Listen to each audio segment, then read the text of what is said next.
গ্রামটিতে দরিদ্র কৃষক তার পরিবারকে নিয়ে থাকত। কৃষকটি খুব অভাবের মানুষ। চাষ করা ছাড়া তার আর কোনো উপায় ছিল না। বাড়িতে কৃষক, তার স্ত্রী আর তাদের একটি মাত্র ছেলে। কৃষকের মোট 1 বিঘা জমি ছিল। ওটাই চাষ করে ধান বিক্রি করে চলত তাদের জীবিকা। সকাল হলো, কৃষক গেল তার জমিতে ধান দেখতে। বাহ, পুরো 1 বিঘা জমি জুড়েই ধান হয়েছে। উপরওয়ালা যা করে সব মঙ্গলের জন্য।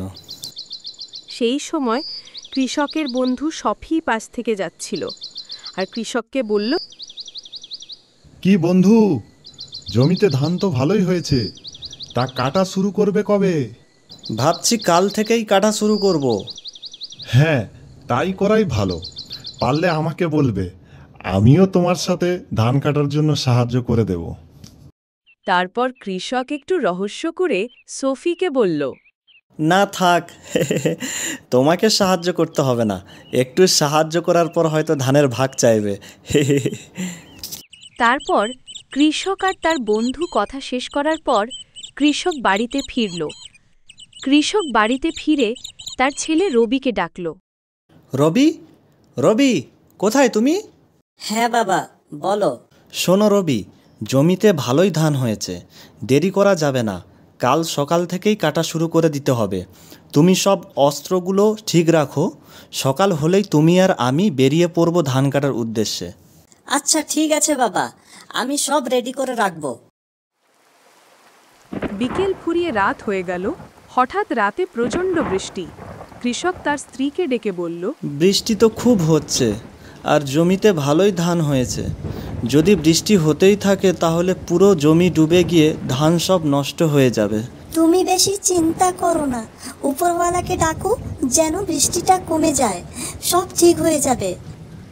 তবুও চিন্তা খুব লাগছে, কারণ এর আগে জমিতে কোনো বছর এত ভালো ধান হয়নি। এই বছর খুব ভালোই ধান হয়েছে, তাই খুব চিন্তা লাগছে। ওগো, তুমি বেশি চিন্তা করো না, উপরওয়ালা সব ঠিক করে দেবে। যা বৃষ্টি হচ্ছে, জানি না রাত ফুরালেই কি হয়।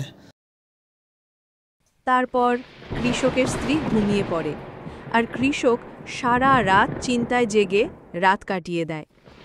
রাত ফুরিয়ে যখন সকাল হলো, তখন কৃষক তার ঘর থেকে বেরিয়ে যখন দেখল, এ বাবা, সব ডুবে গেছে, বাড়ির সামনে অবধি জল উঠে গেছে। হায়, আমার ধান সব শেষ, সব নষ্ট হয়ে যাবে, নষ্ট হয়ে যাবে। এইভাবে কান্না করতে করতে কৃষক মাথা ঘুরিয়ে পড়ে যায়।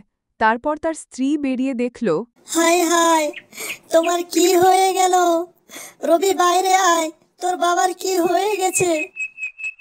বাবা, কি হলো তোমার? রুবি আর তার মা দুজন মিলে কৃষককে ভিতরে নিয়ে যায় আর কৃষকের মুখে জল ছিটা মারে এবং কৃষকের জ্ঞান ফিরে। আর কৃষকের শরীরে খুব জ্বর, শরীর কাঁপছে। আমার জমি ডুবে গেছে, আমার ধান সব নষ্ট হয়ে গেছে, আমি কি করব? তুমি একটু শান্ত হও। রবি, তুই যা মেডিসিন কিনে নিয়ে আয়, তোর বাবার প্রেশার বেড়ে গেছে।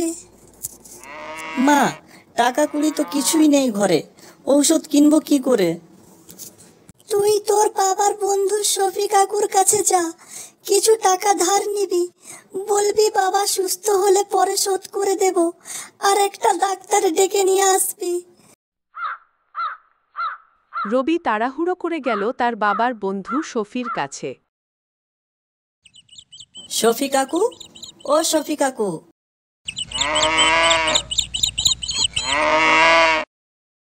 বল রবি, কি খবর? কাকু, বাবা খুব অসুস্থ, বাড়িতে টাকা কুড়িও কিছু নেই। কাকু, কিছু টাকা ধার দাও, বাবা সুস্থ হলেই শোধ করে দেব। ঔষধ কিনতে আর ডাক্তার দেখাতে লাগবে। না, এই মুহূর্তে আমার কাছে টাকা তো হবে না। আমারও 3 বিঘা জমি ডুবে গেছে, ধানগুলো সব নষ্ট হয়ে যাবে হয়তো। আর এই সময় টাকা ধার দিলে তাহলে আমার সংসার চালাবো কিভাবে? তার উপর মন মেজাজ খারাপ, চারিদিকে ডুবে গেছে। কৃষকের বন্ধু শফি টাকা না দেওয়ায় রবি মন খারাপ করে বাড়িতে ফিরছে। ফিরে দেখে তুমি কেন এমন ভাবে চলে গেলে? হে ঈশ্বর, তুমি এটা কি করলে? মা, বাবার এটা কি হয়ে গেল? বাবা, ও বাবা, বাবা, বাবা। শেষমেশ খুব চিন্তা করতে করতে দরিদ্র কৃষকটি মারা গেল।